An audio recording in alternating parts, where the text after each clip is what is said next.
அஸ்ஸலாமு அலைக்கும் வரஹ்மத்துல்லாஹி வபரகாத்துஹு. அல்லாஹு தாலாவின் நீதிமன்றத்திற்கு முன்னால், அல்லாஹு தாலாவுடைய விசாரணை களத்திற்கு முன்னால் ஒவ்வொரு மனிதர்களையும் அவர்களை பாதுகாப்பதற்காக, கண்காணிப்பதற்காக நியமிக்கப்பட்ட அந்த 2 மலக்குகளும் கொண்டு வந்து நிறுத்தியதற்கு பிறகு அல்லாஹ்விடத்திலே சொல்லுவார்கள், ஹாதாமா லதைய அதீத். அவர்களோடு இருந்தவர்கள் சொல்லுவார்கள், இதோ எங்களிடத்திலே ஒப்படைக்கப்பட்ட இந்த மனிதர் இதோ உமக்கு முன்னால் நின்று கொண்டிருக்கிறார் என்று அல்லாஹ்விடத்திலே ஒப்படைத்து விடுவார்கள் அந்த 2 மலக்குகளும். உலகிலே மனிதர்கள் மிக பெரும் தலைவர்களாக இருந்திருக்கலாம், மிக பெரும் அரசர்களாக இருந்திருக்கலாம், மிக பெரும் பதவிகளிலே இருந்திருக்கலாம், மிக பெரும் வசதிகளிலே இருந்திருக்கலாம், மிக பெரும் முதலாளியாக இருந்திருக்கலாம், பிரதமராக இருந்திருக்கலாம், முதல்வர்களாக இருந்திருக்கலாம். ஆனால் அல்லாஹ்வுடைய அந்த நீதிமன்றத்திற்கு முன்னால், அல்லாஹ்விற்கு முன்னால் அனைவர்களும் முழந்தாளிட்டு இருப்பார்கள். வதரா குல்ல உம்மத்தின் ஜாசியா. ஒவ்வொரு சமூகத்தையும் நபியே நீங்கள் பார்ப்பீர்கள், அவர்கள் முழந்தாளிட்டவர்களாக அல்லாஹ்வுக்கு முன்னால் இருப்பார்கள். கண்ணியத்திற்குரியவர்களே, ஒட்டுமொத்த உலகத்தினுடைய அத்துணை மனிதர்களுடைய எண்ணிக்கையும் அல்லாஹ்வுக்கு தெரியும். லகத் அஹ்சாஹும், அவர்கள் அத்துணை பேர்களையும் அல்லாஹ் சூழ்ந்து அறிவான்.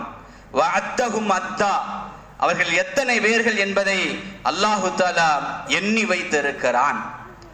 அந்த சூழ்நிலையிலே அத்துணை நபர்களும் தனித்து விடப்படுவார்கள். யாரும் யாருடனும் கூட்டணி சேர்ந்து கொள்ள முடியாது. வகுல்லுஹும் ஆதீஹி யௌமல் கியாமத்தி ஃபர்தா. அந்த சமயத்திலே ஒவ்வொருவரும் தனித்தனியாக இருப்பார்கள். அந்த சமயத்திலே அல்லாஹ்வுக்கு எந்த ஒன்றும் மறைந்ததாக இருக்காது. லா யக்ஃபா அலல்லாஹி மின்ஹும் ஷை. எந்த ஒன்றும் அல்லாஹ்வுக்கு மறைந்ததாக இருக்காது. கண்ணியத்திற்குரியவர்களே, மீண்டும் மீண்டும் இந்த வார்த்தைகள் சொல்லப்படுகிறது. அல்லாஹ்வுக்கு எந்த ஒன்றும் மறைந்ததாக இருக்காது, எந்த ஒன்றும் மறைந்ததாக இருக்காது. அல்லாஹ்வுக்கு முன்னால் அத்தனையும் வெட்ட வெளிச்சமாக இருக்கும். ஏன் தெரியுமா? கோடான கோடி மனிதர்கள் அங்கு நின்று கொண்டிருக்கிறார்கள்.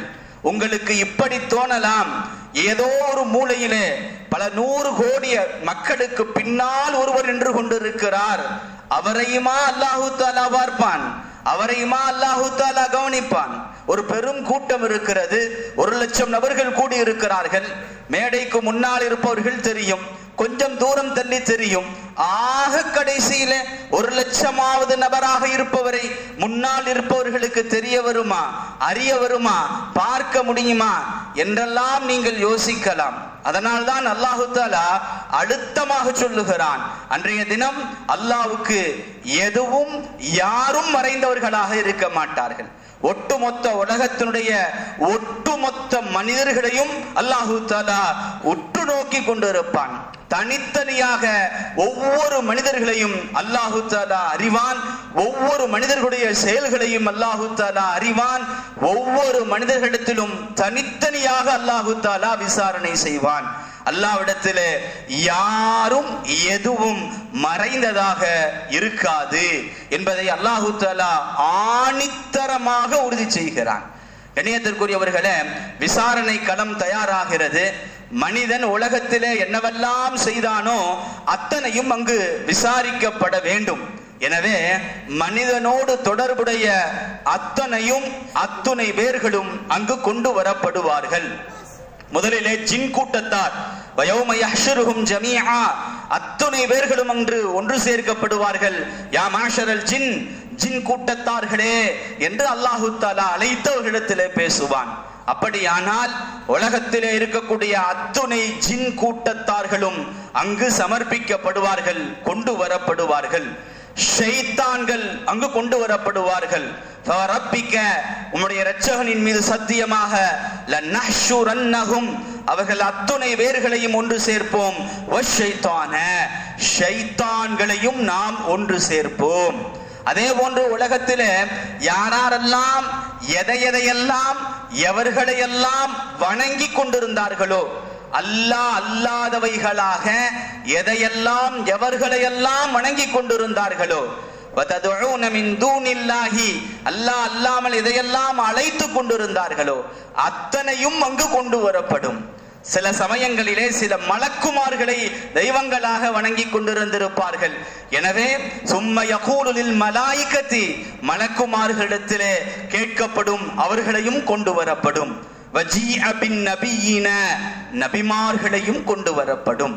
மனிதர்களோடு யாரெல்லாம் சம்பந்தப்பட்டிருந்தார்களோ, ஜின்கள் ஷைத்தான்கள் வணங்கி கொண்டிருந்தவைகள், மலக்குமார்கள் நபிமார்கள் அத்துணை பேர்களும் அந்த நீதிமன்றத்திற்கு விசாரணை களத்திற்கு கொண்டு வரப்படுவார்கள்.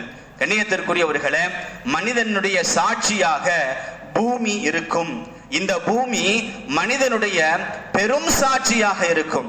யௌமைதின் துஹத்திசு அக்பாரஹா, அல்லாஹ் குர்ஆனிலே சொல்லுவான், அன்றைய தினம் அதனுடைய எல்லா செய்திகளையும் பூமி வெளியாக்கும், சொல்லும். நபி ஸல்லல்லாஹு அலைஹி வஸல்லம் அவர்கள் தெளிவாக இதை விளக்கி சொல்லுவார்கள். பூமி அதனுடைய செய்தியை சொல்லும் என்றால் என்னவென்று உமக்கு தெரியுமா என்று நபிகளார் கேட்பார்கள். இல்லை, அல்லாஹ்வும் அல்லாஹ்வுடைய தூதர் மட்டுமே அறிந்தவர்கள் என சஹாபாக்கள் சொன்ன பொழுது ரசூலுல்லாஹி ஸல்லல்லாஹு அலைஹி வஸல்லம் அவர்கள் சொல்லுவார்கள், பூமியிலே வாழ்ந்த ஒவ்வொரு ஆணும் பெண்ணும் எதையெல்லாம் செய்தார்களோ அத்தனையும் பூமி சொல்லிவிடும். இன்ன நேரத்தில, இன்ன இடத்தில, இன்ன நாளில இன்ன காரியத்தை இவன் செய்தான் என்று பூமி சொல்லிவிடும். நபிகளார் சொல்லுவார்கள், பூமியை பற்றி எச்சரிக்கையாக இருங்கள், பூமியை பற்றி எச்சரிக்கையாக இருங்கள். பூமியானது தாயாகும். கியாமத்து நாளையிலே அது எந்த ஒன்றையும் சொல்லாமல் விட்டு விடாது என ரசூலுல்லாஹி ஸல்லல்லாஹு அலைஹி வஸல்லம் அவர்கள் கூறுவார்கள். இணையத்திற்குரியவர்களே, பூமி அது உருவான நாளிலிருந்து அது அழியும் நாள் வரை அத்தனையும் ரெக்கார்ட் பதிவு செய்து கொண்டிருக்கிறது. ஒவ்வொரு மனிதனுடைய அங்க அசைவுகளை, அவனுடைய ஓசைகளை பூமி பதிவு செய்து கொண்டிருக்கிறது. கண்ணியத்திற்குரியவர்களே, உலகில கேமராக்கள் இருக்கின்றன, மெமரி கார்டுகள் இருக்கின்றன. ஒரு நாளுடைய நிகழ்வுகள் பதிவு செய்யப்படும், ஒரு வாரத்துடைய நிகழ்வுகள் பதிவு செய்யப்படும், ஒரு மாதத்துடைய நிகழ்வுகள் அப்படியே பதிவு செய்யப்படும், ஒரு வருடத்துடைய நிகழ்வுகள் கூட பதிவு செய்யப்படலாம். அதை தாண்டி பதிவு செய்யப்படுவதற்கு இதுவரை மெமரி கார்டுகள் கண்டுபிடிக்கப்படவில்லை. ஆனால் பூமி இருக்கிறதே, அது உருவான நாள் முதல் கொண்டு அது அழிகின்ற நாள் வரை அத்தனையும் அப்படியே பதிவு செய்து வைத்திருக்கும். நாளைய கியாமத்து நாளையிலே அது அப்படியே நமக்கு காண்பிக்கப்படும் அல்லது அது எடுத்து சொல்லும் என்பதை இந்த ஆயத்தின் மூலமாக நமக்கு விளங்கிக் கொள்ள முடிகிறது. கண்ணியத்திற்குரியவர்களே, நம்முடைய செயல்கள் மட்டுமல்ல, நாம் எண்ணிய எண்ணங்கள் முதல் கொண்டு கியாமத்து நாளையிலே கொண்டு வரப்பட்டுவிடும். அவருடைய உள்ளங்களிலே உள்ளவைகள் நாளை வெளிப்பட்டுவிடும். நம்முடைய மனதிலே யாரை பற்றி என்னவெல்லாம் எண்ணினோமோ நினைத்தோமோ, அது நல்லதாக இருந்தாலும் தீயதாக இருந்தாலும், நல்ல எண்ணங்களாக இருந்தாலும் கெட்ட எண்ணங்களாக இருந்தாலும் அவைகளும் நாளை கொண்டு வரப்படும். யௌம துபுல ஸராயிர், ரகசியங்கள் அத்தனையும் அந்த நாளிலே வெளிப்பட்டு விடும்.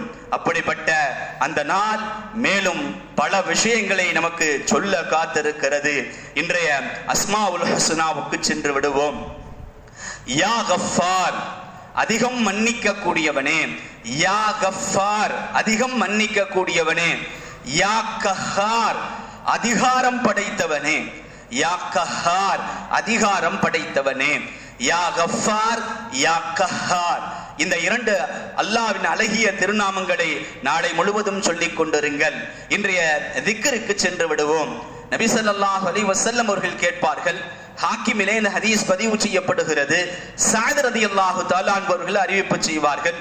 சுவனத்து வாசல்களில் ஒரு வாசலை உங்களுக்கு நான் அறிவித்து தரட்டுமா என்று கேட்பார்கள். கண்டிப்பாக அறிவித்து தாருங்கள் யா ரசூலல்லாஹ் என்று சஹாபாக்கள் சொல்லிய பொழுது நபிகளார் சொல்லுவார்கள் லா ஹவுல வலா குவத இல்லா பில்லாஹ். இந்த வார்த்தை சுவனத்தினுடைய வாசல்களில் ஒரு வாசல். அப்படியானால் இந்த வார்த்தைகளை அதிகமாக சொல்லிக் கொண்டிருந்தால் இந்த வார்த்தைகளின் வழியாகவே, இந்த வார்த்தைகள் என்னும் வாசல் வழியாகவே சொர்க்கத்திற்குள் சென்று விடலாம் என்பதுதானே பொருள். நபிகளார் இன்னொரு தடவை சொல்லுவார்கள், தபரானிலே பதிவு செய்யப்பட்டிருக்கிறது, அபூ ஹுரைரா ரலியல்லாஹு தஆலா அன்ஹு அவர்கள் அறிவிப்பு செய்வார்கள், நிச்சயமாக லா ஹவுல வலா குவத இல்லா பில்லாஹ் என்கின்ற இந்த வார்த்தை 99 நோய்களுக்கு மருந்தாகும். அதிலே மிக இலகுவான நோய் கவலையாகும் என ரசூலுல்லாஹி ஸல்லல்லாஹு அலைஹி வஸல்லம் அவர்கள் கூறுவார்கள். உங்களுக்கு ஏதாவது நோய் ஏற்பட்டிருக்கிறதா, லா ஹவுல வலா குவத இல்லா பில்லாஹ் சொல்லி பாருங்கள், நிச்சயமாக அந்த நோய் உங்களை விட்டு அகன்றுவிடும். உங்களுக்கு கவலை ஏற்பட்டிருக்கிறதா, லா ஹவுல வலா குவத இல்லா பில்லாஹ் சொல்லுங்கள், உங்களுடைய கவலை அகன்றுவிடும். ஆம், சுவனத்தின் வாசலாகவும் நோய் தீர்க்கும் நிவாரணியாகவும் கவலை தீர்க்கக்கூடியதாகவும் இருக்கின்ற லா ஹவுல வலா குவத இல்லா பில்லாஹ் என்பதை நாளை முழுவதும் சொல்லிக் கொண்டே இருங்கள். வாஹிரு தஅவானா அனில் ஹம்துலில்லாஹி ரப்பில் ஆலமீன்.